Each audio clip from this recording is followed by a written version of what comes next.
Hello, welcome the damned to Pod Damn America. Hi, it's Jake. Hello. You may have noticed that the show didn't come out for a week. So hello to those of you that didn't unsubscribe in a fit of rage because you couldn't get your podcast goodies. Just so you know what's going on, there's plenty of show. She'll be backed out. It'll be back out. It'll all be out soon. It'll be sort of caught up over the next few weeks. I just had a fucking little what's a fun word for like a mental breakdown? I don't know. The kid's your dad. He had to go do the floss dance with some doctors. I don't know how to explain shit to kids. Yeah. Damn it! I've been out of commission for 2 weeks. I don't even know what the hot teen lingo is to make fun of this sort of shit.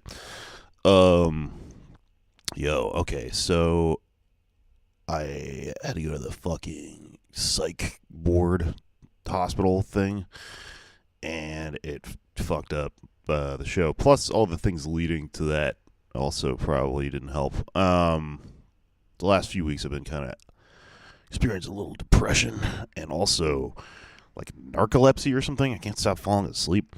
So, since I'm the person who like edits and puts out the show, it got backed up a little bit like a hose.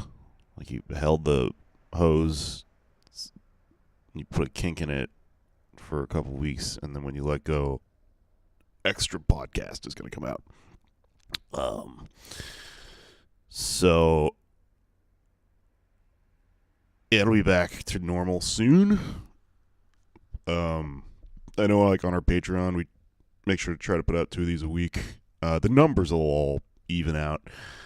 But yeah, if you got fucked over last week, don't worry. 4 podcasts this week. I'm seeing double 4 crusties. So also I'm gonna talk about like the whole fucking thing and what's been going on with me on the show soon. I'm working on some stuff about the healthcare industry because the part of the story I'm in right now is that the healthcare industry is fucking bad, which I'm sure if you listen to this show you know, but there's some interesting shit to be explored with what's been happening this week. Good fucking lord. They took my candy from me when I went to the ER. Alright, did you know you can't take candy to the hospital? Okay, so anyways, because we're on like a bit of a delay, the show where I'm sort of caught up and talking about all this shit is going to be in a few episodes. But I had a couple episodes already recorded before all this stuff happened. So that like this is from before kind of I knew what was going on. Which I had to re-listen to this and notice that when we recorded this, I was nodding off and shit. Not because the episode wasn't good. Luckily I had a great guest. Michael Brooks from the Michael Brooks Show and the Majority Report is a very smart guy, and so actually I feel really lucky that I was able to just sit down and record, like an hour and a half with this dude, and we decided to talk about Bolsonaro and Brazil, and then later on for the bonus we're going to talk a little bit about like the new atheists because they're bad, they're terrible. And a number of other things, but he's a really smart guy and he's really good at radio, so he's able to just sort of go off, as they say. And he's very fascinating, so there's a lot of good stuff in this episode that you can learn from him about, all of Brazilian politics that sort of happened recently and how they relate to the whole ongoing tide of fascism, yada, yada, yada. Fascism, yada, yada, yada. Hey, 2018, everybody, in a nutshell. It's just a detail in life now. There's Nazis and shit. Yeah, so Anyways, thank you for supporting the show, and those of you that hit me up and reached out to me and DM'd me and all that shit. Kind words. Thank you. I really appreciate it. You guys make the show. What am I trying to say? I don't know. Show wouldn't exist without you, obviously. It would be on the pile of failed podcasts. I've thrown many shows before this. Mr. Cleo's not dead though. I'm just busy. Yeah. Anyways, without further ado, enjoy. I think the full house in here. No, I got it. You'll see. But yeah, enjoy Michael Brooks, everyone. Lock them into positions of hopelessness and helplessness. The government gives them the drugs, builds bigger prisons, passes a 3-strike law, and then wants us to sing God Bless America. No, no, no. Not God Bless America. God damn America. That's in the Bible for killing innocent people. God damn America for treating us citizens as less than human. God damn America as long as she tries to act like she is. All right, hello. She is supreme. Greetings, the damned, and welcome to Pod Damn America, the podcast for idiots. I don't have it in me to make up a goth thing this week. I like idiots. Let's go with that. They're idiots, but they're dead. Yeah, there you go. For dead idiots.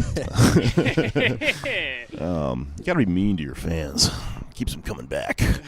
Can't be too coddling to them. Hello, welcome to the show. I'm Jake Flores. I've got with me Alex Patak. It's Pod Damn America around the world. Oh yeah, Anders Lee. Anders Lee here.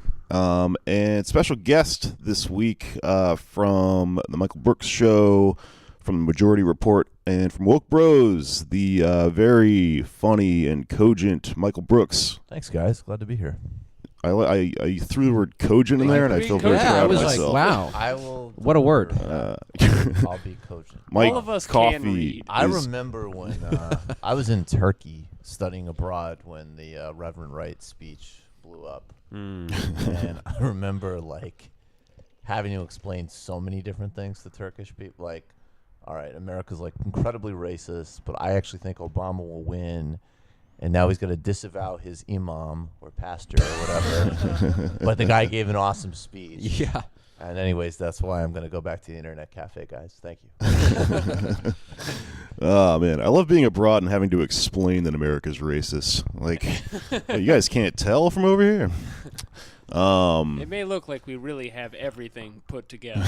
you know what? But did you ever feel like I remember, I think specifically at that time, like there was, because sometimes like I remember this German kid at a party to me was like, "You really think you will elect a black president? America's so racist." And I was just like, that is both absolutely correct and that we're a profoundly racist place, but also like, dude, is it you really want to ride like that? Yeah. German guy. Yeah. You know, like Yeah. there was something about the sanctimony of Europeans with that shit where it's like, but at least before Trump, there was a lot of like attempts at plausible deniability here. Yeah. And it would be like, you're in countries that are literally electing like, yeah, we supported Hitler. Yeah. That's what we did. And you're going to come at me. And then, to be honest, like in a place, you know, like some of the shit you'd hear in Turkey was just like even that discussion. You know what I mean? It's just like, yeah, the Kurds, their blood fucks them up. You're like, oh, all right. Sure. They have tainted blood. What's the most racist thing you ever heard in Turkey? That's a really good question. What is the most Do you get racist? compound in Turkey? This is pre-Cumtown, guys. We lived in a pre-Cumtown world in 2007. The Homeland intro music plays, and then fucking Stav starts talking. No, it was no. I mean, you know what it was? It was honestly, it was like, this is gonna sound racist of me, but it was literally like, it was Borat style rate. Like it was like amongst people who were not, you know, not like the elites, frankly, but you just like, if you talk to like a normal, like our roommate was like, you know, this like middle class Turkish woman, and she would just say like, She literally like, oh, this is the Greece. They are our enemies. Very bad people. They're always taking everything. Like just shit like that. Yeah. In a way, it was almost like super innocent. Yeah. Like, yeah, She right. would go- That's why it really gets on my nerves when other Americans will go to play, especially in Europe, and feel the need to, like, I'm sorry, we're American. It's like this fucking country is, every country is based on subjugation. Any place with borders has done some fucked up shit. I mean, any place with a fucking empire. Yeah, I mean, especially let's the be empires. real. I Yeah, mean, yeah. You know, yeah. There's this weird like Lisa Simpson-ish like assumption I think that people make out of their own guilt as Americans, where they're like everyone not here is somehow smarter and more civilized than us. Another weird like They're really not. interpretation of that is like some people do that with time, where they're just like in the Victorian era they were way more civilized than us. Yeah. Before we had right, and the people that got before we had fake news, as if like facts were just readily accessible 100 years ago. Yeah. Like, there's so much yellow journalism. People and just fucking, believed in like magic 100 Yeah. years ago. It'd be like, That was oh, a very weird one, the time travel one. Yeah. I'm not getting the time travel one at all. Yeah, I've dude, also- time fetishists are the weirdest people. I have heard that, and don't I'm sure there's counterexamples, but in France they are they kind of like adore African Americans. Like I've had black friends of mine who've gone to France and they've been like, oh yeah, I was treated like a king. Well, But they then don't they're adore like black French people from other- black yeah. people. I mean, it's it's just like it's kind of interesting. Like I studied this a little bit, and I'll have a cogent point on it.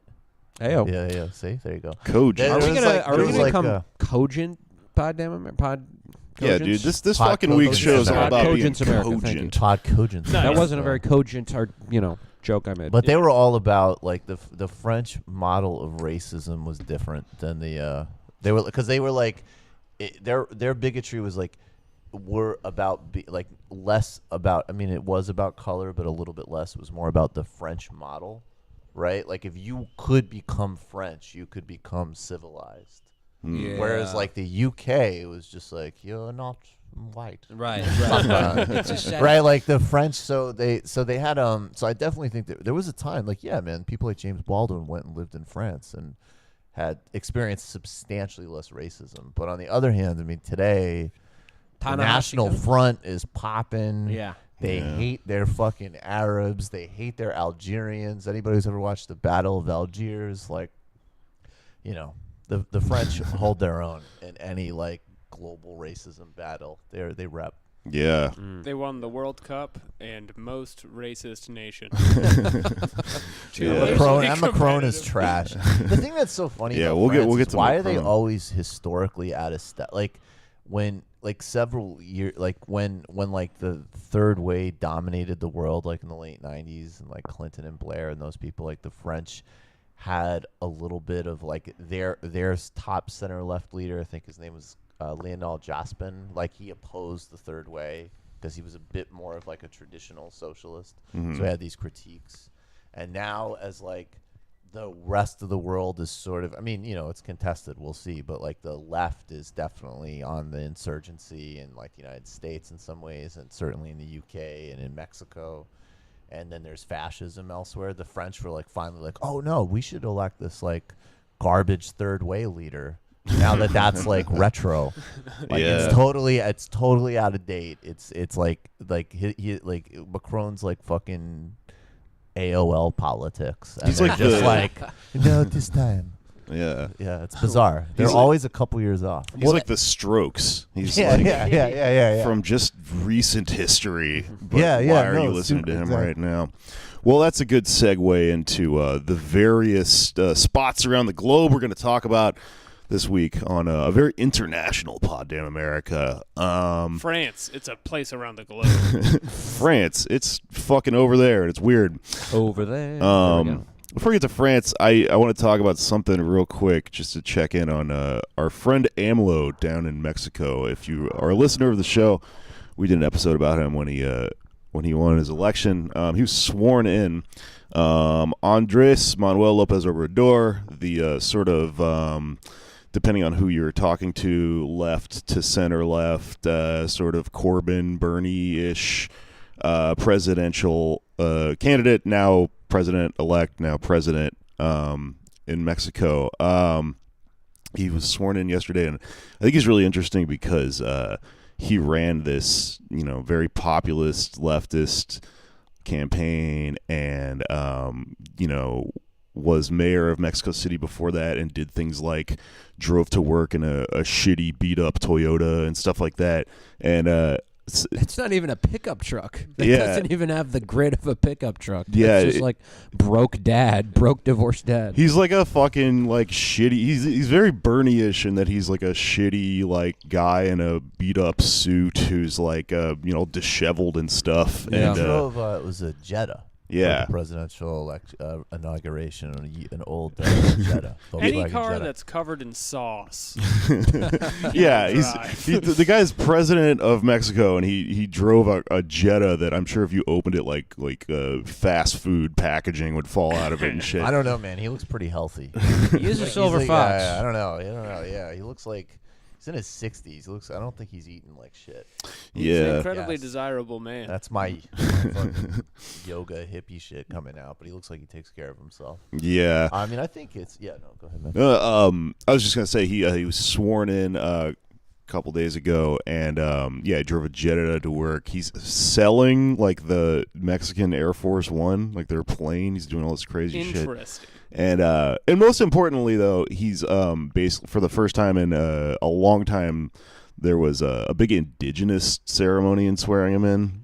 He they burnt all this incense around him and shit, and he like got down on a knee like he was in some weird fantasy novel, and they handed him a scepter with a fucking snake skull on the top of it. Hell yeah. It's the president of Mexico. Awesome. Very I cool. want to start doing that before my show. This is the Swear to future God. liberals want. Once I remember, man, I was like 15, 16 years old, and I went to a World Bank protest, and this woman who was, I think she was from Guatemala, she did a ceremony like that with us in like the Oh, basement nice. of this church. Cool. It was wild. She like burned sage and like. And I was totally into it. I was like, yeah, I'm insulated from riot police. Wait. So this isn't just the president ceremony? You can just like do this? Well, I didn't get a snake scepter. Oh, okay. That's the. Yeah. I think that's the head of. I mean, state. that's a big difference. This wasn't part of the new trade agreement where you have to, if you're the Mexican president, you have to curse yourself. Exchange to get some tariffs lowered. No, snake scepter's not a curse. That's a blessing. Yeah, that's a Okay. You blessing. can't trade a snake scepter. It's a fact. But yeah, so AMLO is really interesting because I don't know. I mean, I think that the sort of big question mark hanging over his head is, is he going to be like an Obama? Is he going to be like this center left kind of disappointment? Is he going to be like this crazy Corbyn? Like, and I'm not a fucking Mexican political wonk or whatever. Shit, no. No, believe it or not, No, I'm a comedian living in. I'm sure someone hears. But he's an interesting counterpoint to something we're going to talk about later, which is the rise of like far right wing fascism and shit in Brazil and all these. I think he's. I mean, definitely like how he will be, like when you talk about these people. I think it's always really important to do it in context, right? And so it doesn't excuse somebody like Obama, but what was possible in the United States when Obama became president is already different today than it was, Right. And so but on the other hand, I mean, their personal biographies matter, and I would definitely say like Obama was somebody who, I mean, I like Obama as a guy, and I think you can defend him in some very specific ways, but on the other hand, part of the reason that I wasn't as disappointed in Obama as other people is because it's like this dude is not of the left. Yeah, you're not Ever. disappointed because If you read his if platform. You read his Yeah. platform, Right. read his books, you would think he's a very intelligent, very interesting person who has some empathy and some, good life experience and whatever, and he had a cool pastor. But besides that, like he's totally of like the technocratic center. Right. And AMLO is definitely not. Like AMLO is not, he's not radical, but he goes back to a super old like Mexican socialist tradition, democratic socialist Yeah. tradition. and his rhetoric and clarity on what neoliberalism has done to Mexico is incredibly powerful. And I think that, I think like the big question marks contextually are still like, he's going to go up against the relationship with the United States, potentially, if he really takes on U.S. foreign policy and corporate interests there. Right. And when he does things like saying, I'm going to find out and get to the bottom of like that massacre of over 40 students that happened a couple years ago, which was done by, I think, like a cartel squad, definitely with links to local politicians. Right. And he's like, well, I'm going to finally solve that. He's going up against serious fucking like actual deep state shit in a Mexican context. So I think like, I guess my thing with him is, I mean, I'm definitely like critical support, and I think he is pretty genuinely, definitely like, I mean, he's friends with Corbyn. He is pretty pretty left. But I also think like it's super important, particularly when we're like living in like the seat of empire, basically, and you realize all of the things he's going up against, to not like excuse him, but like it would be very dumb if people are, oh, look at him, he's fucking selling out. Like, you have no idea the shit that he's gonna go up against in a world where, like you said, like Trump is president, fascism's rising across Latin America. See, I think in context, his rise is like so inspiring, but I think I also I know a few people who are like really into Zapatismo and shit down there, and even wherever you go, there's going to be somebody with a bunch of fucking hammer and sickle emojis in their Twitter name who's like just too, nothing is pure enough for them or whatever. And whatever. I don't have much time. I mean, I love the Zapatistas, but I don't have much time for that kind of posture. Yeah, well, that's not even representative of the Zapatistas. I was going to say, and also the other thing is like Zapatistas are not on Twitter. You know what I'm saying? Like, if you really want to hold it down like that, like they're more Snapchat. They're more into the dog filters. Yeah, but the filter is the mask on your face. You can wear it. That would be a dope filter. Actually, I'd get back on Snapchat for that. Pretty cool. But I just think I think that you shouldn't really. That one of the reasons, honestly, I don't really talk like that is because I don't like move like that. To be honest, you know what I mean. I think that like. So nothing but respect for people like the Zapatistas, but that's a rarity if people are being real, and we need to support them. But that's not certainly if you're tweeting about AMLO not being pure enough, you're not holding down an autonomous anarchist zone in Mexico, most likely. Yeah, but he also like the reason he won is because he basically won in 2006, running a more explicitly win. That's a stolen election. Absolutely, yeah. But he ran an explicitly leftist campaign then, but he needed after that to win by a super majority, so he had to sort of bring more moderate voters into the fold. But something interesting too is another thing he is not is part of the pink tide. He's not part of this group of Latin American politicians who came to power in the early 2000s when U.S. focus was going away from Latin America to the Middle East, and who depended on Chinese investment. And he's not, I wouldn't really call him someone in the vein of a Castro-ist. He is what you said. Yeah, he is part of the ideology that goes back to Mexico 100 years ago, that democratic socialist ideology. And so the actual, like the left part of the ruling party, right? Like the PRI. Yeah. The PRI used to have a left, and he broke from the PRI back in, like, I think even as early as the 70s because of their lack of follow-through. But, I mean, if he had gotten elected, if they didn't steal the election from him in 2006, he would be part of the pink tide. He would be part of the more, I mean, the pink tide was a really broad thing. The pink tide on one poll, and I think and I support all of them, to be honest. But I think like on one poll, Chavez was more militant and nationalist and successful and problematic in some ways.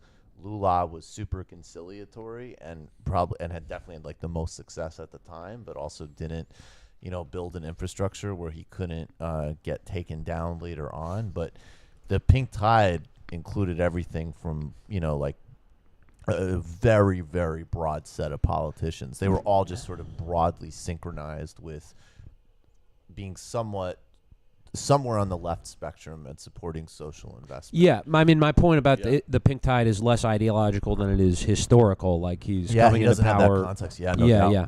Yeah, and that's what I'm saying. Another reason to be like, you know, mindful of how quickly we judge him on, because the guy has like no context for striking out, you know, politically. He doesn't have a squad of countries around him. He doesn't have sympathetic leadership in the United States. So not yet. It's possible. Maybe you guys know more about this, because I'll admit I don't know shit about Mexican politics. But like, isn't it a huge disadvantage and maybe something that's going to affect his moving forward, that these other pink-tide countries are, you know, affected by the specter of American imperialism in the Western Hemisphere, but Mexico is literally on our border, and like the aggression on the border is being stepped up all the time. Like we sent all those troops there. Oh yeah, they're still down there. Like they're just hanging out. It's weird because no doubt. On the other hand, I mean, so Mexico right has now. a lot more. You know, Mexico in some ways, like certainly unlike like Central American countries, the United States can just completely bully and dominate. Of course, the United States bullies and dominates Mexico, but Mexico is a lot bigger and has a lot more sort of its own sort of pressure points that it could pull. Just even like how AMLO is going to deal with the Guatemalan border is already a big difference from the United States. And then there's like a really fucked up synchronicity, which is just like weird and a problem. But like in the new NAFTA negotiations, there was some actual improvements on Mexican labor rights, which obviously AMLO supports, but the Trump people actually backed. And so you have some of the like the more real white nationalists in the Trump administration are actually sympathetic to Mexico should be a slightly better place to live, so they don't come here because we're fucking racists.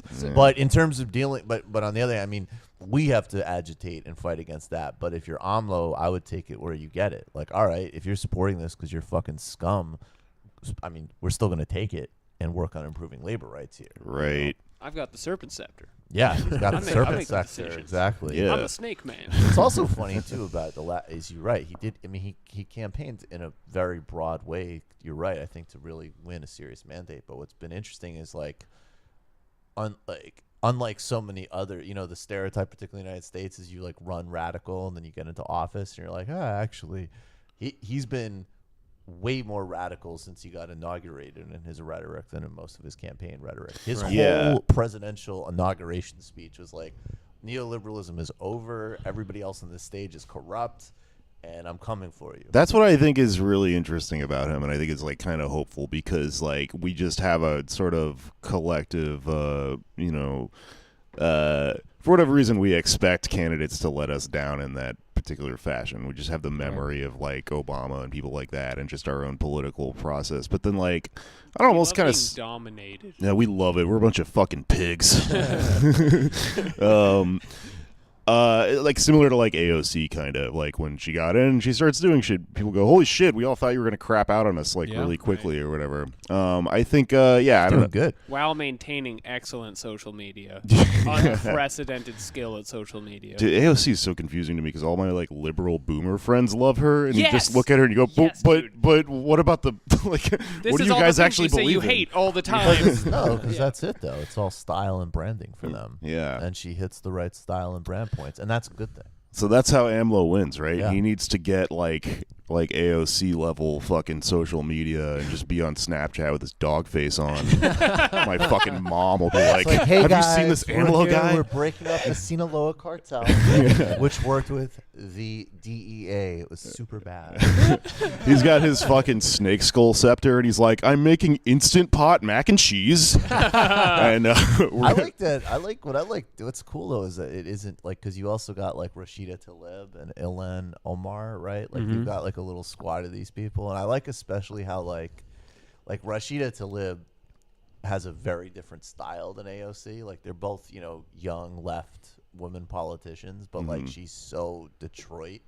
So like you could see like AOC will put out like, "Hey, I'm really concerned that like at the orientation, like we have Gary Cohen addressing us, you know, like I'm really concerned about that." Like in her like super earnest AOC way, and Rashida Tlaib's like, "This is fucking bullshit." Like, from Detroit, and like there's environmental pollution because of those fucking Koch brothers. Like, yeah. it's great when you start like not all of the burden is on Bernie to like represent all of it. Part of like the success of getting good people elected is you can start to fucking just have different styles, to Yeah. deliver good politics. That's I a can't good wait until all of Congress is just millennials and there's just no more like standard of class or anything. And everyone's just fucking trashy. Millennials are ruining Congress. We're killing it. The Congress industry. The subtweets about other congressmen, man, that's gonna be.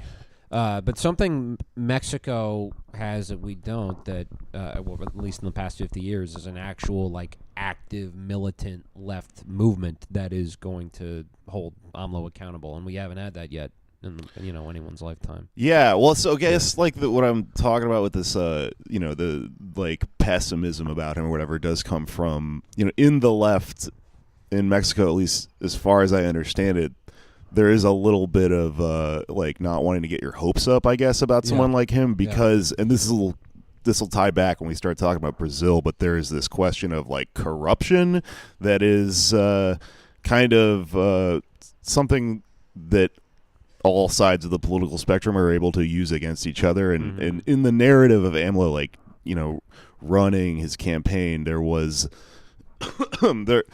this was considered like a factor. Like a lot of people in the left, I think, in Mexico are very nihilistic because, it's obviously so corrupt. Like, everyone kind of knows he won in 2006. 2006. Yeah. But, he didn't, they didn't give it to him. And so there's kind of like this thing where it's so fucked. Everyone knows politicians are, they're mobbed up and they get all this money and stuff. And so I think in the narrative of Bolsonaro's rise, that's going to be like an interesting thing because I don't know. The more I read about Bolsonaro and the more I like hear interviews and stuff about him, like that it becomes apparent that there's a through line with him and like Trump and everyone where that's like a almost like an interesting propaganda factor. The concept of corruption. Yeah. I don't really. Hey, I'm sorry, go ahead. No, I was just briefly going to say the corruption issue is kind of, we have to be careful about that, especially when we're talking about developing countries, quote unquote developing, because that is used by nationalists and fascists to fucking repress people, is this quote unquote corruption.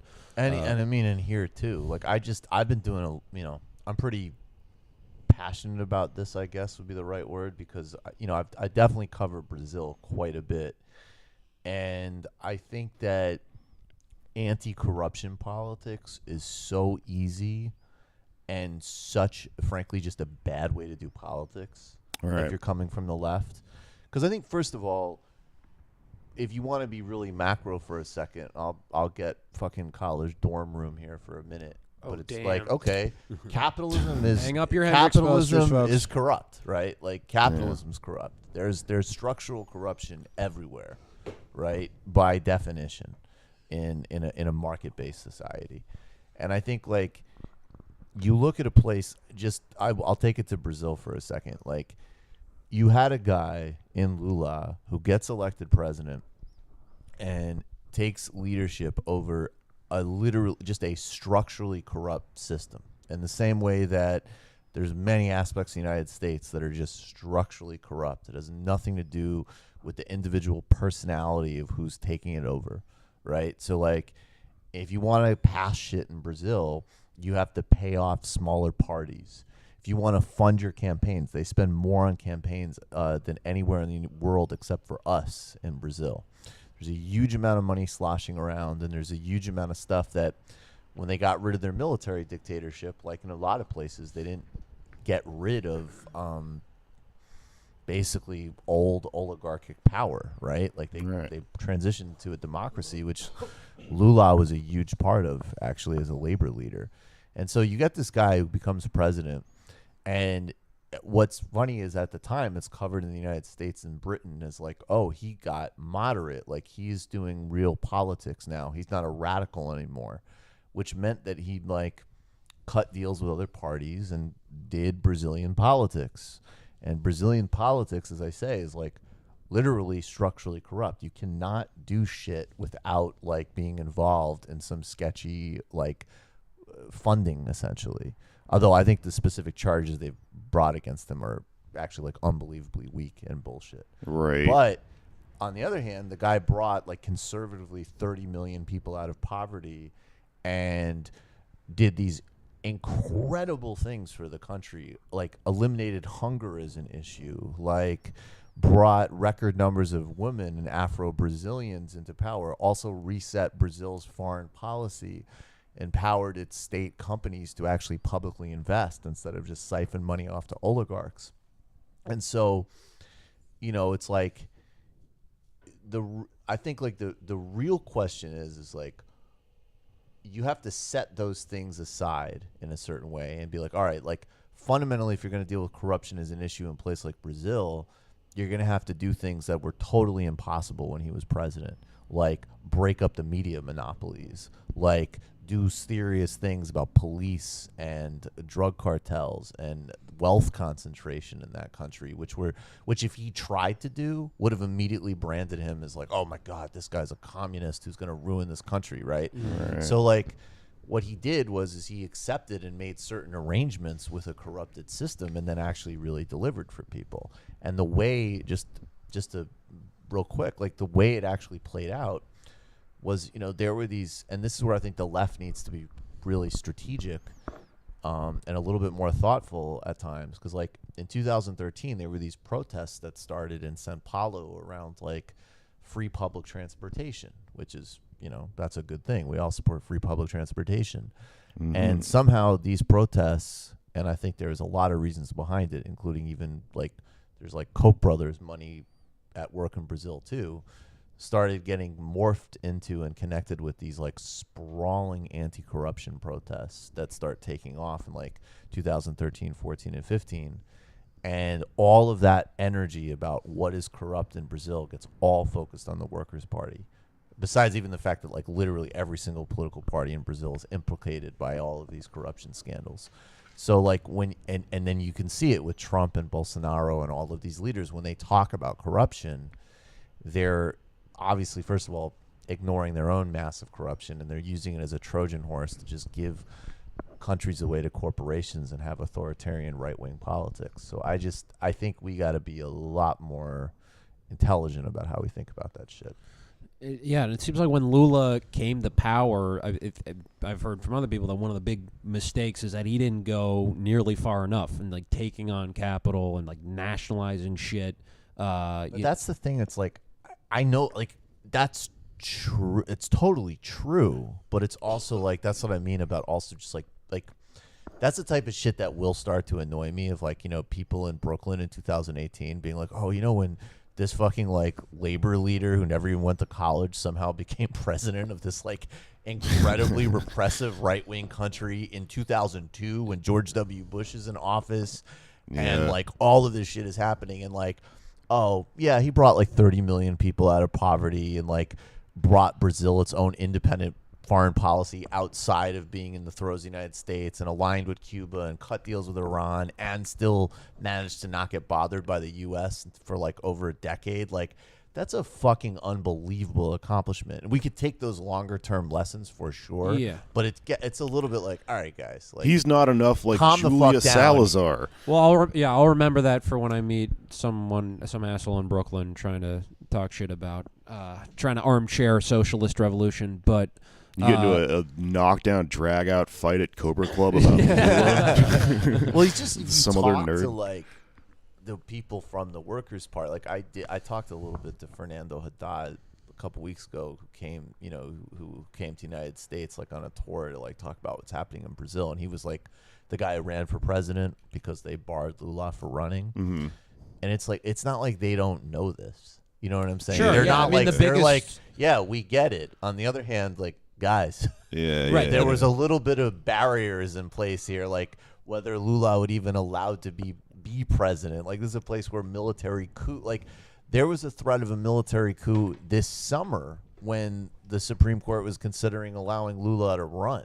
So it's structurally 100% they needed to go further, but like, I just didn't want the left to be more strategic and less moralistic. You know what I'm saying? I mean, I'm not making it as a moralistic argument at all. I mean, and like as you said, the PT's biggest critics are PT. Yeah. They are all absolutely self-aware. But I think structurally going forward, you have to be cognizant of, things like capital strikes and the ruling class, like you give them an inch, they'll take a mile. And I remember hearing some anecdotes about how when Lula took over, there were a lot of like maids and things who there's this phenomenon where they just automatically became like way more surly to their bosses. Wait, what? They were surly. They were surly. The Like they would surliness talk. They levels would be like rude to overnight. They just started like being like They talking would back keep to the their cobwebs masters. out. Yeah. Like a Say you hyper sleep in the class cobweb. structure in Brazil. Just no, I know what you're saying. Like even just Lula becoming president, just because of who he was and like the class structure there was a much broader like people in Brazil from lower classes who have been terrorized and repressed in every possible gotcha. way. Even in like super simple interactions, being like, "What?" You're like, oh, I'm not gonna take this shit. Yeah. My Right. guys Might in or as whatever. well. Okay. Yeah, I mean, so there was a lot of that anger, that sort of revolutionary feeling that could have been harnessed. Obviously, you send me to Brazil in 2002, make me leader, I would Okay. completely fuck it up. Let's send Anders to Brazil. Yeah. I know we never should have sent Anders back in time to run Brazil. It cost so much fucking money, and we did it anyway. You would be so much more to the right of Lula. Yeah, Like, yeah. I just want to sell the country off to the IMF. Oh, in a heartbeat. That's socialism. In a heartbeat. The new labor leader is just—he's spending all of this time on puns. Yeah. I just want to move forward. Machismo, more like cheese.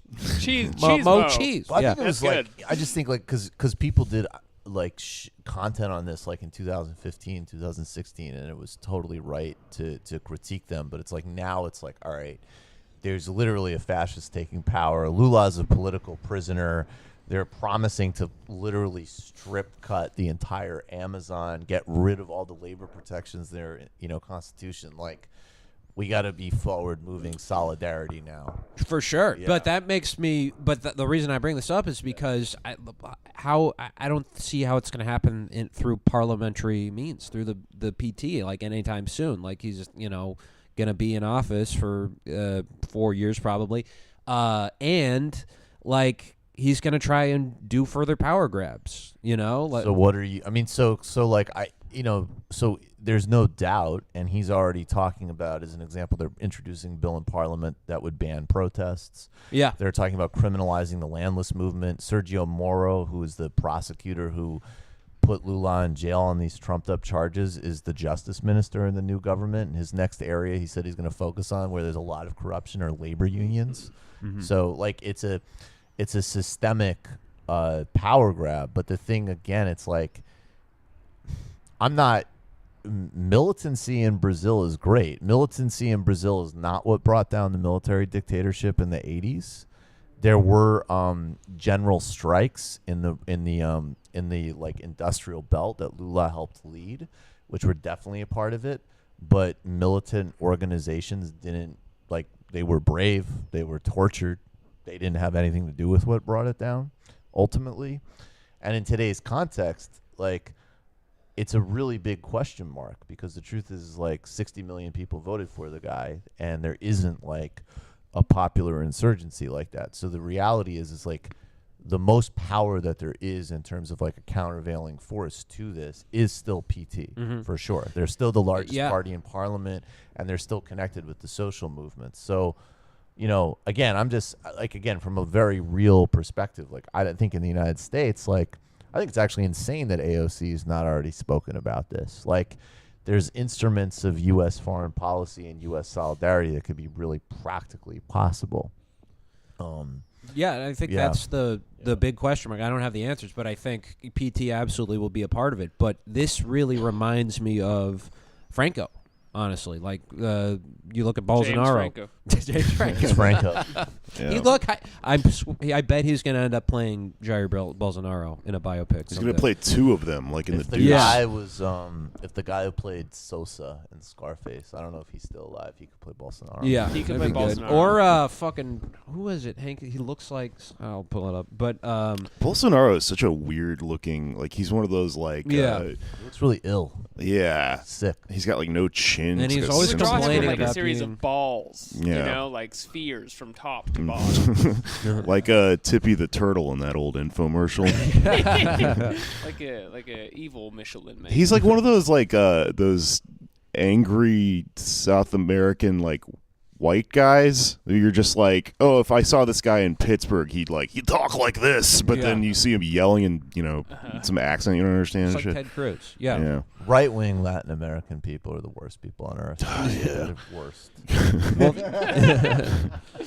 And when we're Like some rich person from Venezuela who's right-wing. You're just like, yeah. You're like, are you a Nazi? Are you like literally? Yeah. I went to college with a lot of them who would play other cards. Well, because shall they we all say. come here. Yeah, So because you they're get to meet all of those insanely people. wealthy, and they're like trying to trash talk Americans for being privileged or whatever. What do you think about do you think, because Bolsonaro is like this, if you're keyed into this, it's like this alarming, fascist rise. But I was watching like a YouTube clip of like French television about him last night, and it was very it was framed like, he said a couple of racist things, but he's just this, but charismatic populist or But whatever. that's why that bullshit corruption narrative is like why it's so dangerous, right? Because I mean, the fucking Wall Street Journal endorsed him, and Right. and so that's literally in the same way that they endorsed every other fascist that you could. He had lunch with His Eve Kaiser. CBC was like, "This is going to be great for Canada." They tweeted out like, he said some bad stuff, but huge opportunity in the mining industry. But I think that like when you just, but that's the problem. First, and like it's all about corruption, so we take what he's saying at face value and we smear the PT, which is a lie. And then secondly, of course, the stuff he said unbelievably homophobic, misogynist, and racist stuff.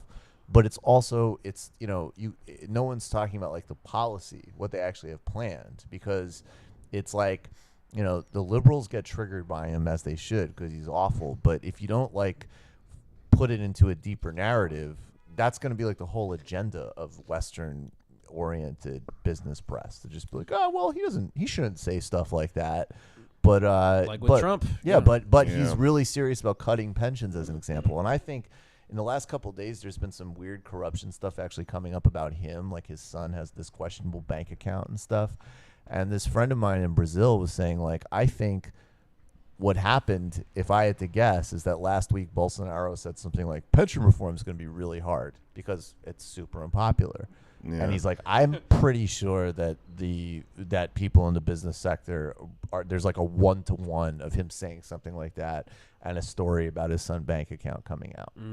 Because all of the corruption shit is a sideshow for authoritarian politics and getting rid of unions and austerity. Yeah. I mean, and if you look back into the 30s, the business press was saying the same stuff about Franco. Yep. Their government saying the same thing. And, absolutely, I think Haddad would have been an excellent. Would have been a good president. Yeah, absolutely. But back then there was a coalition of not only socialist parties but anarchists from around the world, international brigades going to Spain and fighting the Franco regime. I think the PT is absolutely going to play a part of that, but the question is going to be, will there be other international left, groups coming over to Brazil trying to do direct action, have relief for people who are going to be Do you think terrorized? we should send our own George Orwell to go fight fucking Brazil? That's where Raghav is today. People are asking where he He's is. down there and he's just Super angry as Very hell. different situation, but yeah. I think Raghav is our Hemingway. my hot take here, I'm going to insert here. I think our modern Orwell is Banksy. I think. Interesting. You think he's American? Actually, no. This is a hot take about how That is a hot take. it's about how Orwell sucks. I think because he's from the past, we think he's smart, but he's actually just Banksy from the past. Oh, Everything's damn. very Wow, that's heavy-handed. No, Orwell's actually good. Yeah, I like the Orwell Catalonia gets book a lot. Orwell has a bad brand because of all the garbage people that like him. But He's- he Yeah. was actually pretty good. He was a socialist, yeah. Yeah. Yeah, he was. thought- He was a legit socialist. He criticized Yeah. Dickens for being too middle of the road. But Finally. he named names. Finally, someone takes Dickens down. Yeah. That's what I always say. He's been skating for way too long. But yeah, man. I mean, I think honestly, that could end up being the case in terms of like international solidarity and like what the social. I mean, in Lula's most recent letter, he was like, "We need to get back into the streets and back into the neighborhoods." Who knows how it will play out? But in the short term, I mean, I think that it's every single that definitely needs to be like some type of democratic litmus test on foreign policy to talk about Brazil, and it also needs to be framed correctly, which is that it was a soft coup backed by corporate interests in the United States. Right. The charges against Lula are either they're bullshit in and of themselves, and if we're thinking properly, the guy can I don't buy these charges. It's actually shocking how weak they are, but the truth is like, if you want to get like a fucking condo in exchange for taking 30 million people out of poverty, you can get a fucking condo. Like these issues, like it's so crazy that that's what they got. Not. You got to look at this bigger, because even like that's the thing that makes AMLO different too. AMLO is talking about corruption, but he's saying we have to get. He's also talking about getting a condo, by the way. Yeah, exactly. He's going to get like an apartment near the fucking place where the president lives or something. It is wild. Oh yeah, he already made the presidential mansion into like a community center or something. Yeah, he's going to get like a roommate and He's shit. talking about getting rid of corruption so he can fund social programs with the money that's saved. Yeah. Right. Whereas in Brazil, they made deals so that they could have social programs. And so, that's it. And the current president of Brazil that's been in office since they got rid of Dilma is like, he's like literally on tape talking about bribing witnesses. They have like nothing like that on Lula. Yeah. It's also funny, like the last thing about Lula is like the landless movement went and occupied this condo that was supposedly given to him. So they like have like video footage of like this and it was always reported in the press like a seaside villa, like a seaside condo, and it's literally just like fucking middle class. Like it looks like something in Florida. Yeah. It's like not ostentatious at all, and he was never even in it.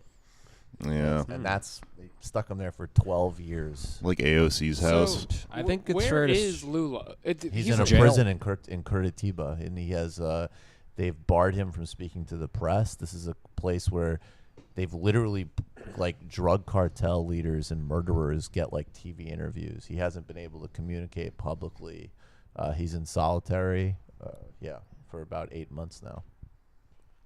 It's wild. Yeah. I assumed like house arrest. That's fucking crazy. No, I know, and that's another thing is that 22 other people at least from this Lava Jato investigation have been released early or on house arrest. And also there's people in Brazil, like the way Brazil justice system, like there's people who've like, again, like more serious corruption charges going back to the 1990s who haven't even been charged yet. And not only did they put him in jail, they haven't let him speak or run for president, even though he led Bolsonaro by like over double digits. Like it's a political imprisonment. Lula would have won. Lula would have won. You have to be super fucking naive. Typical Lula lad. Yeah. I'm a total Lula lad. You woke bros coming here saying Lula would have won. Lula would have won. I guess to round out our little globe-trotting episode here, we should talk a little bit about this yellow vest thing in France. Hop back on the plane, everyone. What exactly is the groundswell that led to this yellow vest uprising we're hearing about? Does anyone have like a good summary of it? Everybody hates Macron, right? He was elected. Popular new sitcom. Everyone hates Macron. I would watch that. That'll definitely be on Comedy Central. If he gets booted out of office, it's going to become a resistance talk show. God, I would love to just kick his ass. Yeah. You should do it, dude. Did you see the egg? No. We played that on my show last week. What was the egg? Just somebody threw an egg at him. Oh, damn. That fucking Nice. rules. We did it in slow motion. But yeah, he was elected to basically prevent, because they have rounds, as in Brazil, they have different like runoff election if they have a second round, and so vast majority of French people don't like Macron, but they voted for him to prevent Le Pen. But he raised gas, or he's trying to raise gas taxes, right? Gas taxes, and amongst a whole bunch of other. I mean, I think it's just like, I mean, he's an austerity, anti-labor, third way corporate guy, and it's reaching a boiling point there. And also, like they do have a great system in terms of things like healthcare, but there's like the job market is totally stagnant, and there's a lot of like non-headline like poverty and inequality there. And I think like just this move was just kind of like, it could have been anything else. And to their credit, like they really do go on the street for shit. Yeah. And this is quintessential Bloombergism. Right. It's a That's tax. exactly right. It's for a sort of a good cause, but it's completely regressive. It's punishing the working class. So you have people getting out on the street, and because in France, I think it's a law that all vehicles have to have yellow reflective shit on them, and so people are wearing these yellow reflective vests so they look like construction workers or something. So it's this huge groundswell of people. Where do you buy those vests?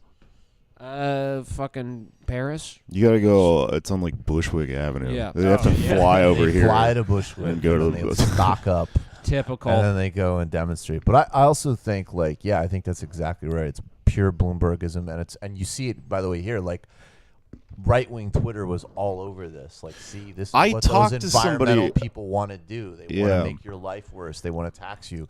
And the reality is, of course, like we need to just like take back all of the shit from the oligarchs and invest it in green energy. But Well, I talked to somebody who tried to frame this as like, this is why you can't have socialism, you can't have any of these progressive leftist candidates or whatever, because like, look, they're protesting this, because like I guess somebody I talked to tried to frame this as like, well, they're protesting the raising of taxes, but this is a specifically neoliberal problem because, they are mad about this tax raise, but it's because there's also not a standard of living. There's like a gap that's created between, the amount, the standard of living that you have and then the taxes you're allowed to pay, which is like a problem. Like, when people criticize like Obamacare, there is actually a legitimate argument you can make where you're like, well, there's a Fuck gap individual where I'm not mandate. Yeah. getting the all fucking of those policies that, I mean, that's a totally different. Like if you pass Medicare for all, like I did, I forgot what fucking course this was, but it was kind of interesting. Some college class I took, we did like the insane amount of taxes that you pay in Denmark, right? And it really was on paper. It was like, shit, that is a huge amount of fucking taxable income. Yeah. But then you just went and it was like, all right, but okay, now like what's your bill for your car insurance? What's your bill for this? What's your bill? And then basically you realize like you end up paying essentially the same thing except for bad, crappy private services here that don't deliver. Right. And then in Denmark you get excellent health care and better air quality and better education, all that shit.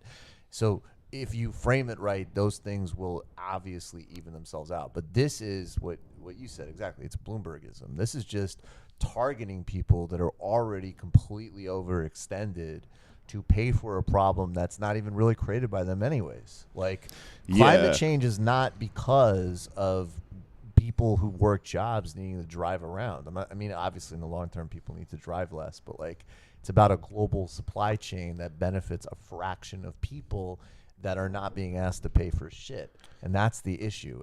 But if you let them have the fight on those terms, like if Bloombergism and Macronism is what people mean by left, we'll lose. Yeah, and that's why I'm excited about the potential here, but also concerned because this could potentially set a new framework where we're not looking at politics as more taxes or less taxes, because that's what for the past 20 years, that's like how a lot of people see politics. It's That's just, exactly do you right. want more tax or less taxes? And it is unfortunately like, I mean, I'm all for it, and I hope they win. But it's the people, but we especially like going to Brazil. Like you got to be like, who's mostly capitalizing from these protests right now is not Mélenchon on the left. It's Le Pen and the fascists. Right, but that's why we have to get involved. 100%. Yeah. I agree with that. You got to be in it, and you got to fight to define it. But it's not as simple as just like, oh, they're on the streets. That's great, because there's a lot of fucking right-wing energy there. Right. But there is, I think people are talking about even the Socialist Party in France, which is pretty, center now, and all basically irrelevant. But they are talking about just they want to completely reinvent the Constitution, because I think Macron has backtracked on this. Yeah, he's back down on this one. But the movement has not. They want to fucking take it further. We don't know where it's going, but it could end up with completely restructuring the French government so the president would have like way less power, if any. And this is a site, like it's the site of contestation, right? So totally, like 100%, the left needs to be in it. It's just that the left needs to know what's like.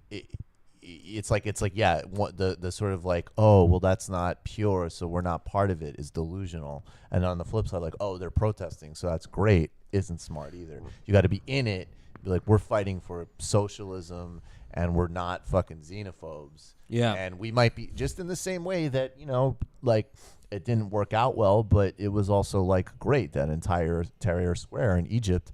There was leftists and secularists and Muslim Brotherhood people for one really specific goal, to get rid of Mubarak. They were all there shoulder to shoulder, and that's actually a really good model in some ways. Yeah, and I think for environmentalism too, because we also think of that as a government issue. It's more taxes, more regulations. But in France, I was lucky enough this summer to go to the ZAD, which is in government-free zone, basically. It's Zionist occupied district. But it's anarchists who have a non-capitalist way of life in this like small territory, and they're all environmentalists and they're all anti-racist, and it's not this framework again of more government, less government. Cool. Well, this has been rather fascinating. Our little trip around the world here this week. But we should probably take a quick break and get into much lighter, dumber material here in the second part, in which we'll be talking about Sam Harris, the New Atheists, and a very long Joe Rogan episode I fell asleep to last night. We'll be talking to you a little bit about Christ. We'll take a quick break, and this will be the Patreon episode coming up next. Let's do plugs before we wrap up the free episode this week. Anybody got anything to plug? Let's start with you, Alex. Thank you, Jake, sir. I am doing a half an hour of stand-up comedy the very next week in Queens at QED in Astoria. So if you live way up there in the wonderful world of Queens, please come to this. It's a big deal. It's at I think 9:30 to 11 QED on December 15th, and it's me and Danny Feltz are both doing half hours, so that's going to be cool. I found out this week that 2 people from Australia listen to our show, but I bet no one from Queens does. So good luck with that. Okay, that's great. What about Queensland? The Australian people can still come. They have time. Right. It's quicker to get to QED from Australia than it is to fucking Bushwick. Well, that's the thing, is that people don't come. I'm going to have such a long train ride and just mull that over on the way back. I hate that train ride so much. But best of luck to you. Anders, you got anything? At Anders Lee here on Twitter. I also have some shows in the works for my solo show, Dummy, about the autistic spectrum. Check it out on Facebook, Dummy-Solo Show. We'll be making some announcements soon for a city near you. If you want to check it out, Michael Brooks Show on YouTube. We have a lot of clips. We're starting to do that seriously now, so most of the clips and full shows are there. Michael Brooks Show on iTunes, or if you want the whole experience, we're getting close now. We're like a little over 200 away from our first 2,000 patrons, so help us get there. And, nice. Get a whole bunch of content, kind of related actually to a lot of what we talked about today in terms of like illicit histories. And then February 1st at the Bell House, our first live show.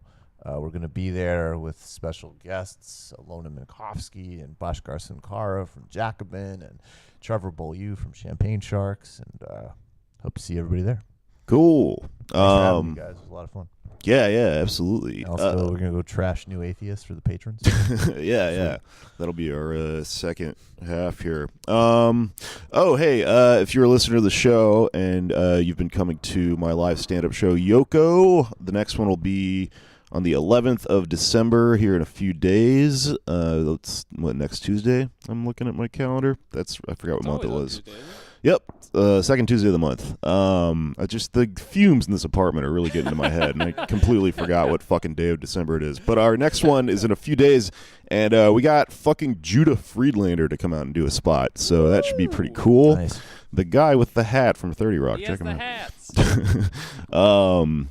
Yeah, and other than that, I think I'll be doing a couple of spots around Christmas here in Bushwick. Just check out my pinned tweet for all that, and I'll mention them on the podcast. Anyways, thank you for listening, and sign up for our goddamn Patreon to hear this new atheist shit and all of our back catalog. Boop.